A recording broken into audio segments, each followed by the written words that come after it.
یہ پورے عالم کے عالمی نبی کے عالمی وارث، اس لیے حضور اللہ نے تو ان کا یہ مقام بیان کیا، اور حضور اکرم صلی اللہ علیہ وسلم نے لِيَلِيَنِي مِنْكُمْ أُولُو الْأَحْلَامِ وَالنُّهَى، میرے پیچھے کون کھڑا ہو؟ اہل علم۔ تو وہ 2 رکعت اور 4 رکعت کی نیابت صرف مقصود نہیں ہے، میری پوری زندگی کی سچی نیابت، جیسے صحابہ کے حضور کے سانچے میں ڈل گئے تھے، اور ذمہ داری دی تھی حضور کو سراجم منیرا سے، آپ کو اپنی ذات سے یہ کام کرنا ہے، اللہ کا ہر بندہ اللہ سے وابستہ ہو، داعیا الی اللہ باذنہ، آپ کی ذمہ داری ہے ہر ایک کو، اور یہ قیامت تک کی ہے، یہ آپ کی ذمہ داری قیامت تک کی ہے۔ لیکن عجیب عمر مبارک آپ کی بہت مختصر، کہ نہیں، اس کا آپ کو انتظام کرنا ہے سراجم منیرا سے، کہ آپ کے بعد آپ کے نائب، آپ کے وارث قیامت تک یہ سلسلہ اس طرح چلتا رہے کہ امت تک ہمارا پیغام پہنچتا رہے، ہمارا دین پہنچتا رہے، اور ہم نے آپ کو نمونہ قرار دیا ہے، ہر ایک اس نمونے کے سانچے میں ڈھلتا چلا جائے، دل و دماغ سے، جذبات سے، خیالات سے، فکروں سے، علم سے، عمل سے، اخلاق سے، حسن معاشرت سے، تعلق مع اللہ، تعلق مع اللہ، تقرب الی اللہ، معیت اللہ، نصرت اللہ و قدرت اللہ، یہ 4 صیغہ جو آپ حضرات تو رات دن آپ حضرات کا مشغلہ ہے، ہم تو آپ کے پاس بیٹھ کر آپ کو اپنا سبق سناتے ہیں ہم تو، اور اس لیے سر جوڑ کر بیٹھنا کہ اس وقت جو ہے جیسے وہ لڑکے لڑکی کے گھر کا مسئلہ ہوتا ہے، مسئلہ پوری امت کی آخرت کا ہے، مسئلہ تو اصل فإن الدار الآخرۃ ہی دار القرار، اصل جگہ تو آخرت ہے، پوری امت کی آخرت کا مسئلہ ہے، اس کے لیے ان کو سر جوڑ کر بیٹھنا، ان کی حرکت و سکنت، ان کے شب و روز، ان کی گفت و شنید، وہ اس اعتبار سے ہو امت کہاں جا رہی ہے، اس لیے کہ حضور اکرم صلی اللہ علیہ وسلم جس کے نائب ہیں، یہ علماء کرام، شان کیا تھی۔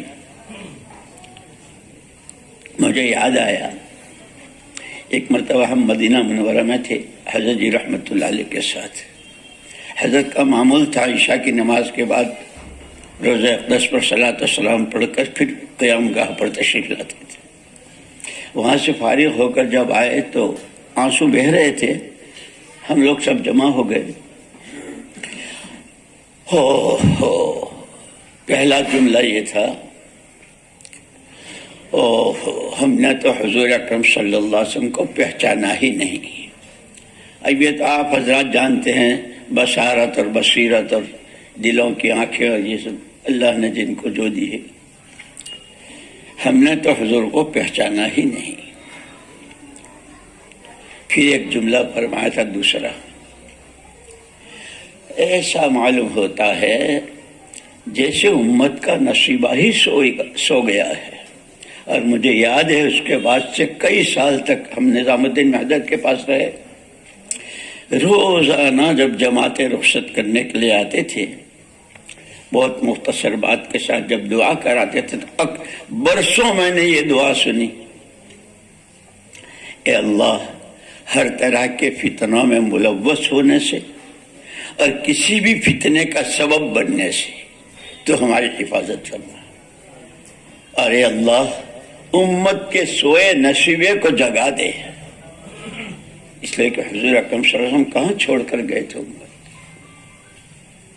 مولانا الیاس صاحب رحمۃ اللہ علیہ کی فکر یہی تھا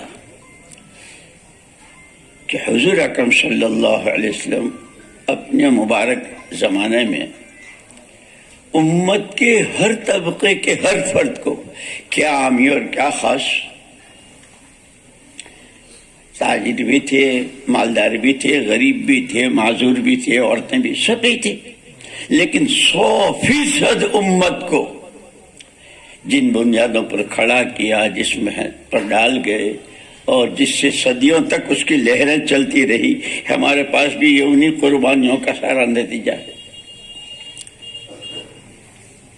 محمد ابن قاسم ثقفی، جن بنو ثقیف نے وہ اکھڑا ہوا جواب دیا تھا اور کیا کیا کہا تھا طائف کے موقع پر، لیکن محنتیں ضائع نہیں ہوتی، حق تعالی شان ہو نتیجہ لاتے ہیں۔ ایک دفعہ حضرت مغیرہ ابن شعبہ رضی اللہ تعالیٰ عنہ مدینے سے باہر اپنے اونٹ اور بکریاں اور اپنے مویشی چرا رہے تھے، غبار اٹھتا ہوا دیکھا،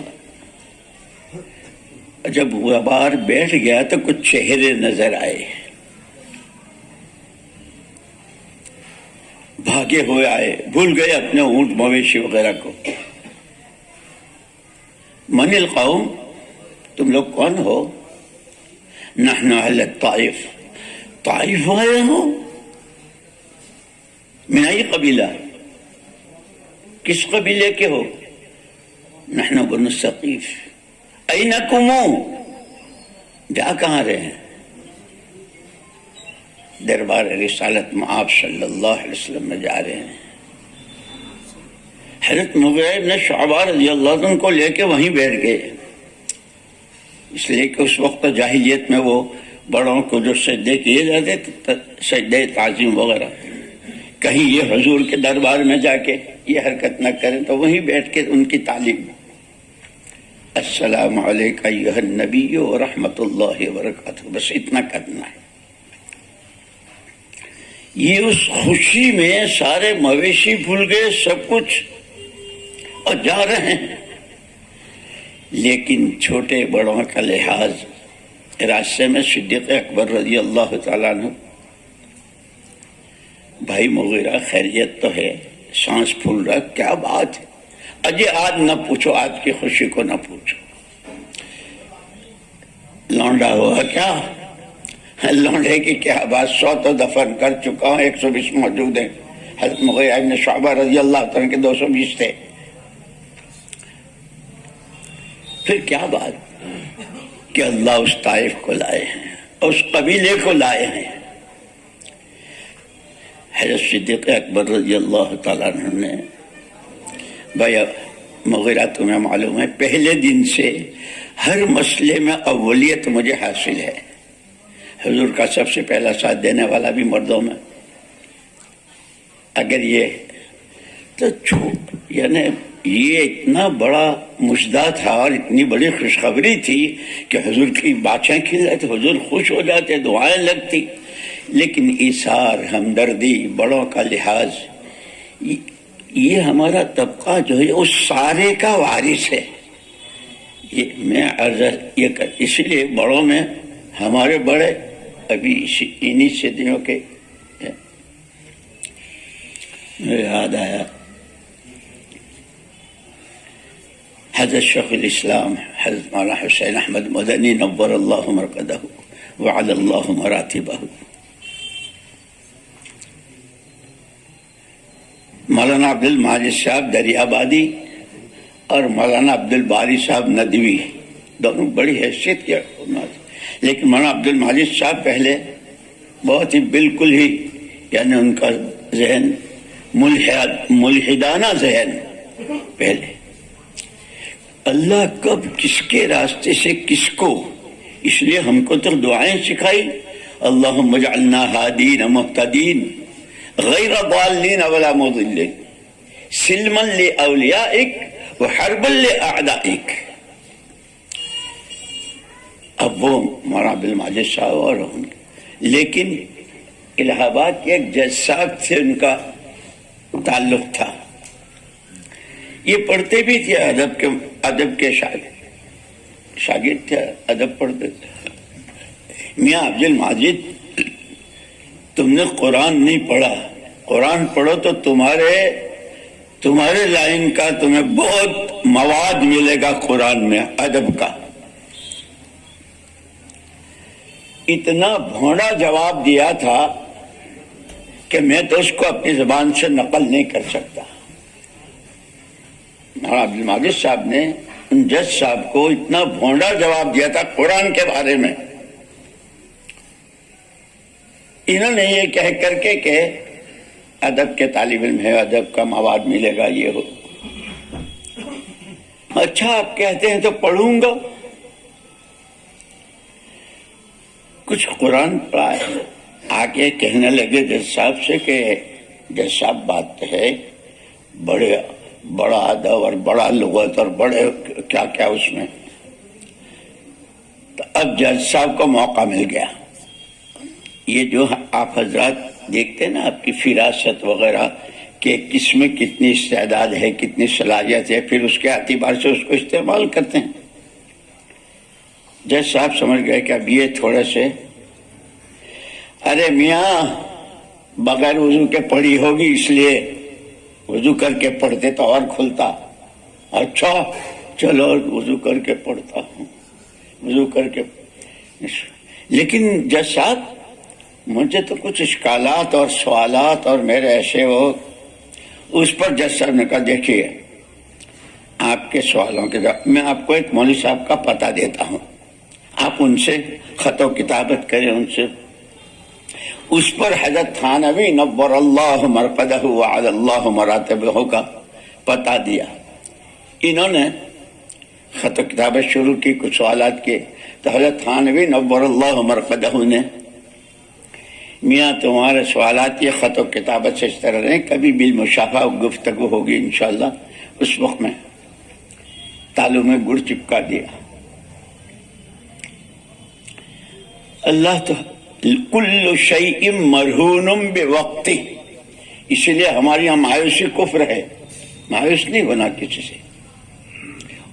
اس وقت بھی امت جس دھرے پر ہے کہ کیا مارکیٹوں میں سامانوں کے سودے ہوتے ہوں گے, دیہاتوں میں امت کے عقائد کے سودے ہو رہے ہیں. ابھی ہمارے استاد کے ایک نواز ہے مولانا ویس صاحب نگرامی, حضرت سید سلیمان ندوی رحمۃ اللہ علیہ کے شاگرد اور حضرت مدنی نور اللہ مرقدہ کے خلیفہ تھے, ان کے نواسے. وہ سال لگا رہے تھے تو مجھ سے آئے ملے وہاں دلی میں, کہنے لگے کہ میں راجستھان میں وقت لگا رہا تھا, 4 گاؤں پورے مرتد, ہماری پوری جماعت وہاں گئی اور ہم نے ان کو کچھ نہیں کہا, ہم ان سے اخلاق سے, اس لیے کہ ادعو الی سبیل ربک بالحکمہ والموعظۃ الحسنہ, الحمدللہ کہ انہی میں سے ان کو کلمہ بھی پڑھا. اس لیے کہ وہ راجستھان تو ایک زمانے میں ایسا تھا, اللہ اکبر. مولانا الیاس صاحب رحمۃ اللہ علیہ نے ایک جماعت بھیجی تھی وہاں, کوئی چودھری صاحب تھے ٹھونڈے اچھے وہاں شہر میں, ان کے بیٹے کی شادی تھی, اس کا ولیمہ تھا. اس کو معلوم ہوا کہ کچھ لوگ مسجد میں آئے ہیں تو وہ آئے کہ بھئی ان کو بھی شریک کر لوں بیٹے ولیمے میں. بھئی آج میرے بیٹے کا ولیمہ ہے, تم لوگ بھی آئیو. تو جماعت والوں نے کہا کہ رمضان ہے, ہاں ان کو بھی لیتے آئیو, کوئی حرج نہیں. اس درجے کا راجستھان تھا جہاں اس وقت میں کتنی درسگاہیں اور کیسے علماء اور کیا کیا ہے. اور تو مجھے یاد ہے پہلا چلہ, آپ حضرات تھوڑے سے آئیے, میرا پہلا چلہ وہاں لگا تھا. اور عجیب اس لیے کہ یہ تو کام ہی سارا مجاہدوں کا ہے. ہم عصر کے بعد نکلے گشت میں تو بڑا پھینٹا موٹا لٹھ, ہم نے ان سے گشت میں جیسے بات کرتے ہیں, ہمارے لوگ آئے ہیں مسجد میں انشاءاللہ, مسجد مغرب کے بعد اللہ رسول, ابھی رسول کا لفظ پورا نہیں ہو, تم وہابی, رسول کے آج آتا ہوں میں تمہیں. وہ پورے گاؤں کو لے آیا اور گاؤں کی عورتوں کو مسجد کی دیوار کے پیچھے, اور وہ لٹھ لے کے میرا برابر میں بیٹھا کہ یہ اگر گستاخی کرے تو اس کو تو یہیں نمٹا دوں. ہمیں تو ہمارے بڑوں نے کہا بھائی ہمیں کوئی اختلافی بات نہیں کرنی, کوئی ایسی, ہمارے تو اخلاق آداب کوئی, اس لیے کہ حضور کی سیرت بتاتی ہے قاتل مسجد نبوی میں بیٹھا ہوا ہے، بخاری میں روایت ہے، کھمبے سے بندھا ہوا، اور حضور جاتے ہوئے پوچھیں کیا حال ہے اس قاتل کو جس نے قتل کی اسکیم بنا رکھی، اگر آپ چھوڑ دیں گے تو زندہ چلا جاؤں گا، اور ماریں تو آپ کے قبضے میں ہوں، جا۔ جس نبی نے یہ کیا ہو یہ اس کے وارث ہیں، یہ اس کے وارث ہیں۔ اس لیے کہا اختلاف تو ہو سکتا ہے، خلاف اشد، الخلاف اشد۔ تو وہ بولتا میں نے صحابہ کی محبت کے کچھ قصے، اور بیچ بیچ میں پوچھتا رہا کہ ان کی محبت حضور کے ساتھ سچی یا ہماری؟ تو اب نہیں، سچی تو ان کی تھی۔ اب اس کو کچھ نہیں ملا۔ لوگ بہانوں کی تلاش میں رہتے ہیں۔ اس کو کسی نے اس کے کان یہ بھر رکھے تھے کہ تبلیغ والے جانتے ہو کسی کا کھانا اس لیے قبول نہیں کرتے کہ یہ اپنے علاوہ کسی کو مسلمان سمجھتے ہی نہیں، اس لیے دعوت قبول نہیں کرتے، کہتے ہیں ہم اپنا پکائیں گے اپنا کھائیں گے۔ تب وہاں تو اس بیان میں تو کچھ ملا نہیں۔ تو اچھا صبح میری دعوت، ارے چودھری صاحب آپ کی سر ماتھے پر، آپ یقین مانیے صبح کو اتنا بڑا دیگچا پورا بکرا کاٹ کے وہ، اور روٹیاں ساری دونوں باپ بیٹے لائے، کھاؤ۔ میں نے کہا چودھری صاحب برا نہ مانے تو ہم ذرا شہری ماحول میں رہنے والے، ہمارے معدے کا تالا جو کھلتا ہے وہ سورج طلوع ہونے کے بعد کھلتا ہے، اس وقت ہم کچھ کھا نہیں سکیں گے اپنی اتنی محنت سے، لیکن کھائیں گے آپ کو اگر آپ کھلانا چاہتے ہیں، اور واقعی ہم کھائیں گے، جھوٹ نہیں، لیکن ہم جا رہے ہیں، میں بھی چلتا ہوں۔ تو ہم تو یہی چاہ رہے تھے، باپ دیگچا بھی اٹھایا، روٹیاں بھی لی، ہم نے راستے میں دو کی جوڑیاں بنائی۔ ہم نے کہا ساتھیوں سے کبھی سورہ فاتحہ کا اور نماز میں جو کچھ پڑھنا جس سے نماز صحیح ہوتی، تو بڑے میاں بھی اور وہ بیٹا بھی، نہ باپ کو یاد نہ بیٹے کو یاد۔ چلتے رہے، سورج طلوع ہو گیا، اشراق کا وقت ہوا، تو میں نے آواز دی ساتھیوں کو، پیدل چل رہی تھی ہماری جماعت، گاؤ بھائی آ جاؤ چودھری صاحب کا کھانا کھانا ہے۔ اب چودھری صاحب کے پسینے کہ میں تو ان کو کیا سمجھ رہا تھا، یہ مجھے تو صرف فاتحہ بھی یاد نہیں آتا۔ پھر وہی چودھری صاحب ہمارے ساتھ اور علاقے میں ماشاءاللہ ذمہ دار اور بہت سارا کام کیا۔ تو خیر وہ ہوتی ہے کہ حکمت، وَمَن يُؤْتَ الْحِكْمَةَ فَقَدْ أُوتِيَ خَيْرًا كَثِيرًا۔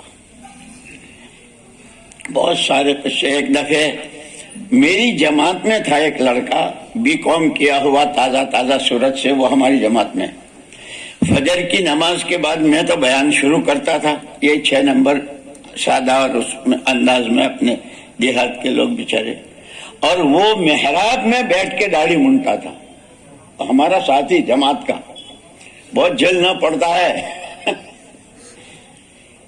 ایک دن 2 دن میں دیکھتا رہا، اور محراب میں ایک دن میں نے صرف اتنا کہا، میں نے کہا بھائی اگر تجھے یہ کرنا ہی ہے تو کم سے کم مسجد کی چہر دیواری سے، اے مولوی صاحب تبلیغ میں جزیات نہیں ہیں، اور تو تو بڑا عالم معلوم ہوتا ہے، 6 نمبر میں رہ کر کے بات کرو، اگر آئندہ کہا نا تو ممبر کے اوپر کی سیڑھی پر بیٹھ کے منوں گا، اور میرا ساتھی، میں امیر، اور مجھے اچھا بھائی، لیکن اللہ ہے، ہدایت اللہ کے قبضے میں، ہر چیز کا ایک وقت ہے۔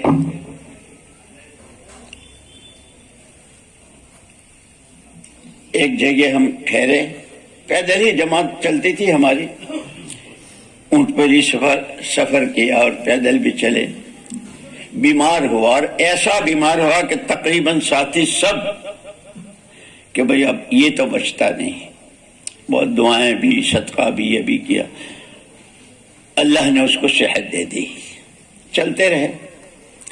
آگے جا کے ماشاءاللہ وہ ایک اسکول کا ہیڈ ماسٹر بنا، سورت ہی میں ہمارے ہاں، اور پھر جب وہ کوئی نعت یا کلام جب پڑھتا تھا، اب بڑے بڑے وہاں بھی ہمارے دین جو جامعہ حسینیہ اشرفیہ، جو وہاں کے شیخ الحدیث صاحب اور وہ سب، آتے تھے تو حالات تو بہت آتے ہیں، اور نبیوں کے یہاں تو اوذیت فی اللہ ما لم یؤذ احد. تو یہ مولانا عبد المجید صاحب حضرت تھانوی رحمۃ اللہ علیہ سے خط و کتابت سے کچھ خاصی مناسبت ہو گئی. ان دونوں حضرات مولانا عبد الباری صاحب وہ وہاں حیدرآباد یونیورسٹی میں وہ تھے، اور یہ یہاں الہ آباد میں. یار کسی سے بیعت ہو جانا چاہیے. اس وقت میں حضرت شیخ الاسلام صاحب رحمۃ اللہ علیہ کی طوطی بول رہی تھی. چلتے ہیں تو دونوں حضرات دیوبند آئے، حضرت مولانا حسین احمد مدنی رحمۃ اللہ علیہ کی خدمت میں، اور اپنی ہمیں بیعت کر لیجیے. حضرت تھانوی نور اللہ مرقدہ اور حضرت شیخ الاسلام صاحب رحمۃ اللہ علیہ کا سیاسی اختلاف زمین آسمان کا. وہ لیگی، یہ کانگریسی، زمین آسمان کا اختلاف. لیکن کیا بڑوں کے دلوں میں، یعنی یہ ہمارے بڑوں کی، ہمارے اسلاف کی جو ماضی قریب کے ہیں، ان کی ادائیں ہم کو یہ سکھاتی. بیچ میں یاد آ گیا، وہاں دلی میں ایک مسجد ہے، وہاں ایک قاری صاحب بہت اچھا قرآن پڑھتے تھے. تو حضرت قاری طیب صاحب رحمۃ اللہ علیہ کے ساتھی وغیرہ نا، یار آج تو فجر کی نماز وہاں پڑھنی چاہیے، بڑا اچھا قرآن پڑھتا ہے. ان میں سے ایک نے کہا بھائی ہمارے حضرت کو تو کافر کہتا ہے، وہاں پڑھیں. اللہ کا کرنا یہ بات پہنچ گئی حضرت قاری طیب صاحب رحمۃ اللہ علیہ کے ہاں. یہ پہنچے اس سے پہلے حضرت قاری صاحب اس مسجد میں. اب وہ امام صاحب نے دیکھا، ارے یہ حضرت قاری طیب صاحب رحمۃ اللہ علیہ نے فرمایا کہ ہمارے دل میں تو آپ کی بڑی قدر ہے. حضور کا گستاخ تو اسلام ہی سے خالی ہو جاتا ہے، آپ کی بڑی قدر. لیکن ہاں اتنا ہے کہ آپ ذرا تحقیق کر لیتے ہم دشمنان رسول ہیں یا محبان رسول. یہ آپ سے چوک ہوئی، آپ نے تحقیق نہیں. اجی میں نے معاف کر دو، مجھے معاف کر. پیر پکڑ لیا قاری صاحب کہہ رہو، ہمارے بڑوں نے ہم کو ایسی یعنی راستے دکھائے ہیں. تو یہ دونوں حضرات جب حضرت مدنی نور اللہ مرقدہ کے یہاں بیعت ہونے کے لیے آئے اور بیعت کی درخواست کی، تو حضرت مدنی رحمت اللہ علیہ نے بڑوں کے ہوتے ہوئے میں تمہیں بیعت کروں؟ بالکل نہیں، چلو میں لے چلتا ہوں. حضرت مدنی نور اللہ مرقدہ ان دونوں کو لے کر آئے حضرت تھانوی رحمت اللہ علیہ کے یہاں. وہ صبح کے یا اخص الخواص کی ایک مجلس ہوتی